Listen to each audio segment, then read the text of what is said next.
இன்றைக்கி நம்ம விநாயகர் சதுர்த்தி ஸ்பெஷல் ரெசிபீஸில் அணில் கொழுக்கட்டை மாவு வச்சு இலை கொழுக்கட்டை எப்படி பண்ணலாம் அப்படின்னு தான் பார்க்க போகிறோம். இதோட மேல் மாவு பார்த்திங்கன்னா ரொம்ப சாஃப்டாக நீங்கள் பார்க்கும்போதே தெரியும். நான் இப்போ ஒரு கொழுக்கட்டை எடுத்து உங்களுக்கு அப்படியே பிச்சு காமிக்க போகிறேன். அப்படியே சாஃப்டாக ஒயிட் கலரில் இருக்கும் பாருங்கள். உள்ள பூரணம் அப்படியே மெல்ட் ஆகி பார்க்கும்போதே ரொம்ப நல்லாயிருக்கும்.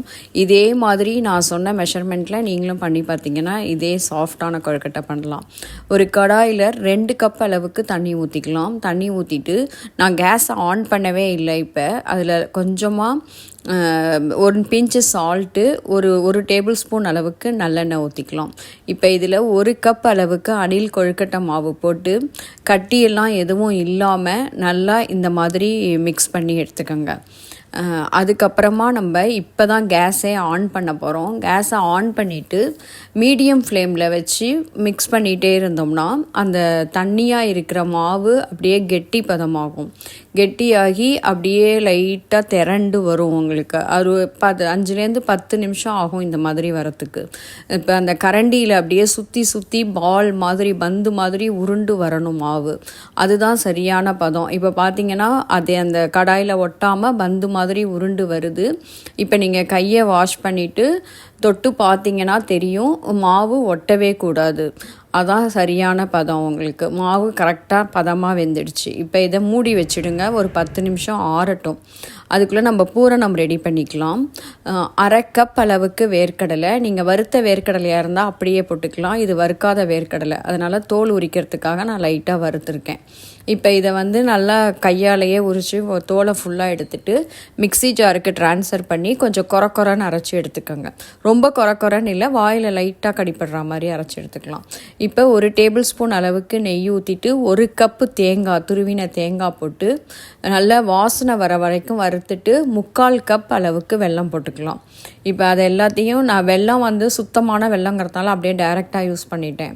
இப்போ அதோடையே நம்ம அரைச்சி வச்சுருக்கிற வேர்க்கடலை பொடி, ஒரு 1/4 ஸ்பூன் அளவுக்கு ஏலக்காய் பவுடர் எல்லாம் போட்டு ஒரு 5 நிமிஷம் கேஸை சிம்மில் வச்சுட்டு மிக்ஸ் பண்ணிங்கன்னா அந்த வெல்லம் மெல்ட் ஆகி கொஞ்சம் தளன்னு ஆகிடும் உங்களுக்கு. இது இப்போ லைட்டாக ஒரு கெட்டி பதம் ஆனோன்னே நீங்கள் கேஸை ஆஃப் பண்ணிவிடுங்க. ரொம்ப நேரம் கிளறிட்டே இருந்து கெட்டியாக்கிட்டிங்கன்னா பாகாகி கட்டியாக ஆகிடும், டேஸ்ட் இருக்காது. இந்த ஸ்டேஜில் ஆஃப் பண்ணிவிடுங்க. நமக்கு பூர்ணம் ரெடி ஆகிடுச்சு, மாவும் ஆறிடுச்சு. மாவை ஒரு தட்டுக்கு ட்ரான்ஸ்ஃபர் பண்ணி நமக்கு எந்த அளவுக்கு பால் உருண்டை வேணுமோ அந்த அளவுக்கு ரெடி பண்ணி வச்சுடுங்க. இப்போ நம்ம இலை கொழுக்கட்டை பண்ண ஆரம்பிக்கலாம். நமக்கு மாவும் ரெடி, பூர்ணமும் ரெடி. இலையை சின்ன பீஸாக கட் பண்ணி நம்ம ரவுண்டாக பண்ணி வச்சுருக்கிற மேல் மாவு எடுத்து கையால் லைட்டாக ப்ரெஸ் பண்ணிங்கனாலே எந்த விரிசலும் இல்லாமல் அழகாக ரவுண்டான பண்ணிவிட்டு அதில் 1 டேபிள் ஸ்பூன் அளவுக்கு பூரணம் வைங்க. எப்போதுமே நம்ம உருட்டுற மாவு மாதிரியே பூரணமும் 3/4 அளவுக்கு வச்சிங்கன்னா தான் மாவு டேஸ்ட் இல்லாமல் ரெண்டும் மிக்ஸ் ஆகி கிடைக்கும் நமக்கு. இப்போ நல்லா ப்ரெஸ் பண்ணி விடுங்க. வாழை இலையில் ப்ரெஸ் பண்ணோன்னே அந்த கொழுக்கட்டை ஷேப்புக்கு நமக்கு கிடச்சிடும். இப்போ ஒன்றும் பண்ணி காமிச்சிருக்கேன் உங்களுக்கு. இதை நான் கையில் எடுத்து காமிக்கிறேன் பாருங்கள். நல்லா ஒயிட் கலரில் சாஃப்டான கொழுக்கட்டையாக இருக்கும். பக்கத்துலேயே நான் இட்லி பானையில் தண்ணி கொதிக்க விட்டு வச்சுருக்கேன். தண்ணி நல்லா கொதித்ததுக்கப்புறம் இட்லி பிளேட்டு வச்சு அதில் நம்ம பண்ணி வச்சுருக்கிற இலை கொழுக்கட்டை 4 பீஸ் ஒரு இட்லி பிளேட்டுக்கு வச்சுக்கலாம். வச்சுட்டு மூடி போட்டு ஒரு 10 நிமிஷம் கேஸை சிம்மில் வச்சுடுங்க. 10 நிமிஷத்தில் நல்லா வெந்து அந்த இலையோட கலர்லாம் சேஞ்ச் ஆகிடும். இப்போ 10 நிமிஷம் ஆயிடுச்சு, நான் திறந்து காமிக்கிறேன். இப்போ பார்த்தீங்கன்னா இலை அப்படியே இலையோட கலர் கொஞ்சம் லைட்டாக சேஞ்ச் ஆகி உள்ள கொழுக்கட்டை நல்லா வெந்திருக்கு பாருங்கள்.